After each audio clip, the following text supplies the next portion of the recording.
large crowds were traveling with Jesus, and turning to them, he said, "If anyone comes to me and does not hate father and mother, wife and children, brothers and sisters, yes, even their own life, such a person cannot be my disciple. And whoever does not carry their cross and follow me cannot be my disciple. Suppose one of you wants to build a tower. Won't you first sit down and estimate the cost to see if you've got enough money to complete it? For if you lay the foundation and are not able to finish it, everyone who sees it will ridicule you, saying, 'This person began to build and wasn't able to finish.' Or suppose a king is about to go to war against another king. Won't he first sit down and consider whether he is able, with 10,000 men, to oppose the one coming against him with 20,000? If he is not able, he will send a delegation while the other is still a long way off and will ask for terms of peace. In the same way, those of you who do not give up everything you have cannot be my disciples. Salt is good, but if it loses its saltiness, how can it be made salty again? It is fit neither for the soil nor the manure pile. It is thrown out. Whoever has ears to hear, let them hear." And the Old Testament reading. The war between the house of Saul and the house of David lasted a long time. David grew stronger and stronger, while the house of Saul grew weaker and weaker.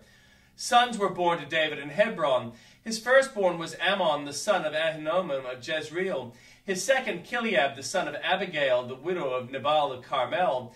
The third, Absalom, the son of Maacah, daughter of Talmai, king of Geshur. The fourth, Adonijah, the son of Haggith. The fifth, Shephatiah, the son of Abital. And the sixth, Ithream, the son of David's wife Elglah. These were born to David in Hebron. During the war between the house of Saul and the house of David, Abner had been strengthening his own position in the house of Saul. Now Saul had had a concubine named Rizpah, daughter of Aiah, and Ishbosheth said to Abner, "Why did you sleep with my father's concubine?" Abner was very angry because of what Ishbosheth said.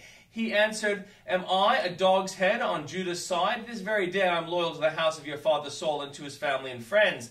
I haven't handed you over to David, yet now you accuse me of an offense involving this woman? May God deal with Abner, be it ever so severely, if I do not do for David what the Lord promised him on oath, and transfer the kingdom from the house of Saul and establish David's throne over Israel and Judah from Dan to Bathsheba." Ishbosheth did not dare to say another word to Abner because he was afraid of him. Then Abner sent messengers on behalf of to say to David, "Whose land is it? Make an agreement with me, and I will help you bring Israel all over to you." "Good," said David, "I will make an agreement with you, but I demand one thing you do. Do not come into my presence unless you bring Michal, the daughter of Saul, when you come to see me." Then David sent messengers to Ishbosheth, son of Saul, demanding, "Give me my wife Michal, whom I betrothed to myself for the price of 100 Philistine foreskins." So Ishbosheth gave orders and had her taken away from her husband Paltiel, son of Laish. Her husband, however, went with her, weeping behind her all the way to Bahurim. Then Abner said to him, "Go back home." So he went back. Abner conferred with the elders of Israel and said, "For some time you have wanted to make David your king. Now do it, for the Lord promised David, 'By my servant David I will rescue my people Israel from the hands of the Philistines and from the hands of all their enemies.'" Abner also spoke to Benjamites in person. Then he went to Hebron to tell David everything that Israel and the whole tribe of Benjamin wanted to do. When Abner, who had 20 men with him, came to David at Hebron, David prepared a feast for him and his men. Then Abner said to David, "Let me go at once and assemble all Israel for my lord the king, so that they may make a covenant with you, and that you may rule over all your heart desires." So David sent Abner away, and he went in peace. Just then David's men and Joab returned from a raid and brought with them a great deal of plunder. But Abner was no longer with David in Hebron, because David had sent him away, and he had gone in peace. When Joab and all the soldiers with him arrived, he had told that Abner's son of Ner had come to the king, and that the king had sent him away, and that he had gone in peace. So Joab went to the king and said, "What have you done? Look, Abner came to you. Why did you let him go? Now he is gone. You know Abner, son of Ner. He came to deceive you and to observe your movements and find out everything you are doing." Joab then left David and sent messengers after Abner, and they brought him back from the cistern at Sirah. But David did not know it. Now Abner returned to Hebron. Joab took him aside into an inner chamber, as if to speak with him privately. And there, to avenge the blood of his brother Asahel, Joab stabbed him in the stomach, and he died. Later, when David heard about this, he said, "I and my kingdom are forever innocent before the Lord concerning the blood of Abner, son of Ner. May his blood fall on the head of Joab and on his whole family. May Joab's family never be without someone who has a running sore or leprosy, or who leans on a crutch, or who falls by the sword, or who lacks food. Joab and his brother Abishai murdered Abner because he had killed their brother Asahel in the battle of Gibeon.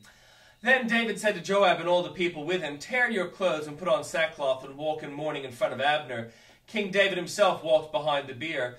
They buried Abner in Hebron, and the king wept aloud at Abner's tomb. All the people wept also. The king sang this lament for Abner. "Should Abner have died as the lawless died? Your hands were not bound, your feet were not fettered. You fell as one falls before the wicked." And all the people wept over him again. Then all came and urged David to eat something while it was still day. But David took an oath, saying, "May God deal with me, be it ever so severely, if I taste bread or anything else before the sun sets." All the people took note and were pleased. Indeed, everything the king did pleased them. So on that day all the people there and all Israel knew that the king had no part in the murder of Abner, son of Ner. Then the king said to his men, "Do you not realize that a commander and great man has fallen in Israel this day? And today, though I am anointed the king, I am weak, and these sons of Zeruiah are too strong for me. May the Lord repay the evildoer according to his evil deeds." When Ishbosheth, son of Saul, heard that Abner had died in Hebron, he lost courage, and all Israel became alarmed. Now Saul's son had two men who were leaders of raiding bands. One was named Benah, and the other Rechab. They were sons of Rimmon and Beerothite from the tribe of Benjamin. Beeroth is considered part of Benjamin because the people of Beeroth fled to Gittaim and have resided there as foreigners to this day. Jonathan, son of Saul, had a son who was lame in both feet. He was 5 years old when the news about Saul and Jonathan came from Jezreel. His nurse picked him up and fled. But as she hurried to leave, he fell and became disabled. His name was Mephisabeth. Now Rechab and Benah, the sons of Rimmon and the Beerothites, set out for the house of Ishbosheth, and they arrived there in the heat of day while he was taking his noonday rest. They went into the inner part of the house as if to get some wheat, and they stabbed him in the stomach. Then Rechab and his brother Benah slipped away.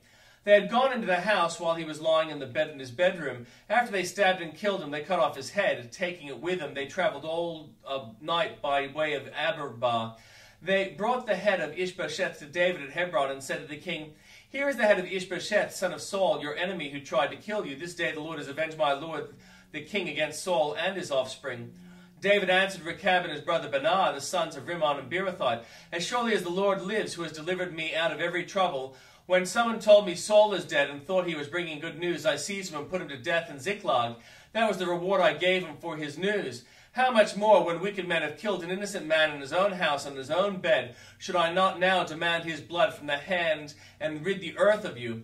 So David gave an order to his men, and they killed them.